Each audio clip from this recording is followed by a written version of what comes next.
Welcome back to Nets Republic. You know, we're getting close enough to the start of the regular season where I feel like I can kind of pump out the content a little more. So I'm going to give you all a little more. I almost cursed that quickly. That is how wild of a summer it has been. I have forgotten that this is Nets Republic and we keep it squeaky clean over here, but that's not here nor there. Let's get to the shenanigans. You see the title of the video. We are going to do the most cliche off-season video series of all time, and this time I'm actually going to finish it. We're going to do the what should we call it? We'll call it a Brooklyn Nets review.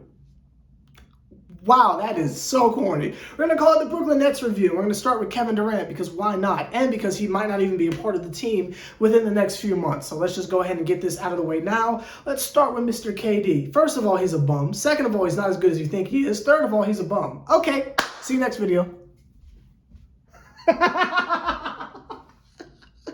My job is to make you upset, by the way.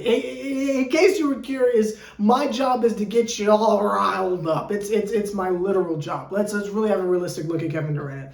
Now, KD's offense, not including the series against the Celtics, undeniable. The fact that he got injured again and still came back and played as well as he did would have been an MVP candidate if he wasn't out for darn near 3 months of the 6-month season. So I say that he did an amazing job on offense, but he is a 7-foot Carmelo Anthony. He is a 7-foot Jamal Crawford. So therefore, these types of things are to be expected from a Mr. Kevin Durant. So shout out to him for being amazing offensively. The three, while not as lethal as it has been in past years, he still did well, obviously. The mid-range was unstoppable during the course of the season. His ability to get to the basket was unmatched. A lot more dunks and contested at that. So offensively, man was in the zone, man was in his pocket. The free throws, from what I remember, was a little meh. But everyone but Kyrie had a weird year from the foul line. That's not here nor there.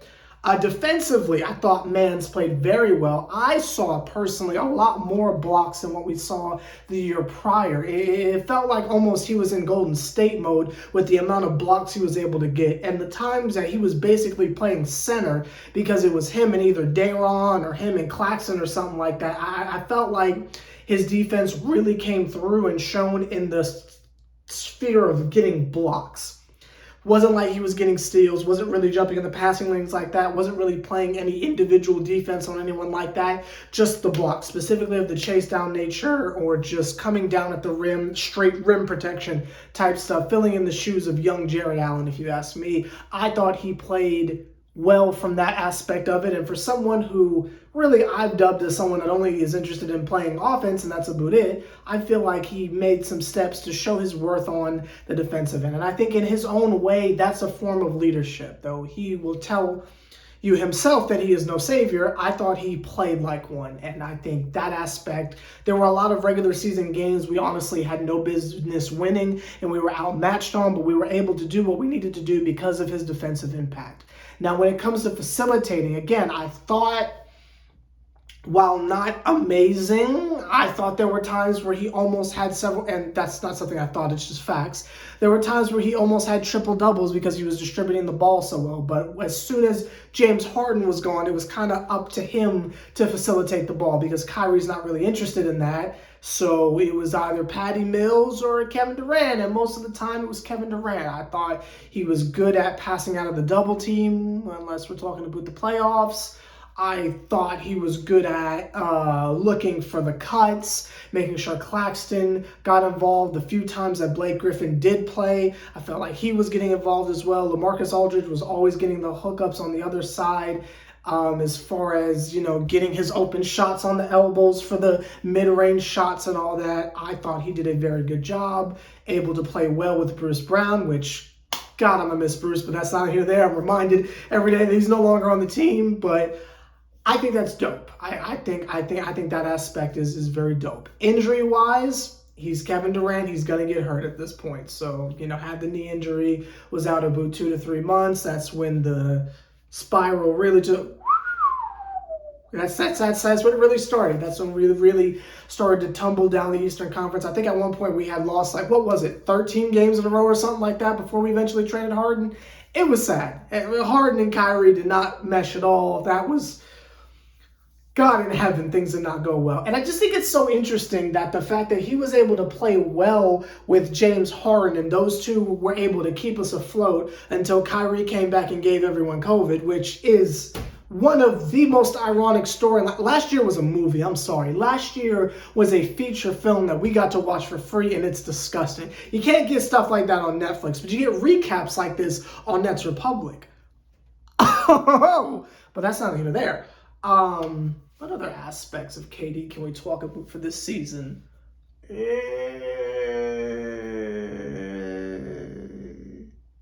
He shaved his head at one point-ish. Instead of just brushing it, he just kind of shaved it and went semi-bald for a little bit. Like he had like a full fade. I guess that's a highlight.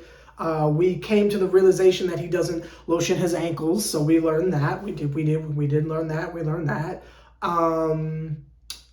I guess we can talk about the playoffs now. We see that even the great Kevin Durant, when there are no actual plays being run, can get clamped up by another team. Now, whether his effort level was there or not in full, you can ask Mike James what's good with that. But outside of that, we can only assume and make assumptions. I think he legitimately just got clamped up because of Steve Nash's incompetence. Not really so much of the defense of the Celtics. I think we just didn't have a game plan outside of ISO KD, and it showed heavily. And I think that's what happened personally. So I blame Steve Nash for that. Now, what happens to that man in the future? I couldn't tell you. That's not what this video is about. This video is about what individuals are doing in the season that we just viewed upon. And if I had to give a letter grade to Kevin Durant, I would give him an A-. The only reason why he's not getting an A+ is because of the playoffs. So I think I'm being very, very, very Ellen DeGeneres. I don't have to be. Trust me, I don't. But I'm giving him an A- just from the standpoint of he played exactly how I thought he would play overall. Like, I don't expect severe greatness from Kevin Durant. I expect him to do really cool things offensively, and that's about it. Some of y'all think he's Jordan. That is just not the case. Some of y'all think he's Bron. That is just not the case. Some of you think he's Houston Harden. That is just not the case. You see how I snuck that Harden love it? Oh, didn't you miss me? Didn't you just miss me? I missed me. But that's not here or there. Let me know your thoughts on how you thought Kevin Durant played as of last year. Will he be on the team? Who knows? I don't care at this point. But let me know your thoughts down below. And what letter grade would you give him? Leave it down below. I'm going to give him an A-. And again, he's not getting an A+ because of his performance in the playoffs or lack thereof. So what letter grade would you give him? Leave it down below. I'm going A-. What are you going to give him? And let me know who we should do next down in the comments. Who do you want to see next? We got a whole roster of bums to get through before the season starts. So let me know who you want to see next. You want to see Kyrie next? You want to see Bruce Brown, Claxton, LaMarcus Aldridge, Cam Thomas? Who do you want to see next? Leave that down below. I will see you eventually for that next video. Sever the Bond. Nets Republic.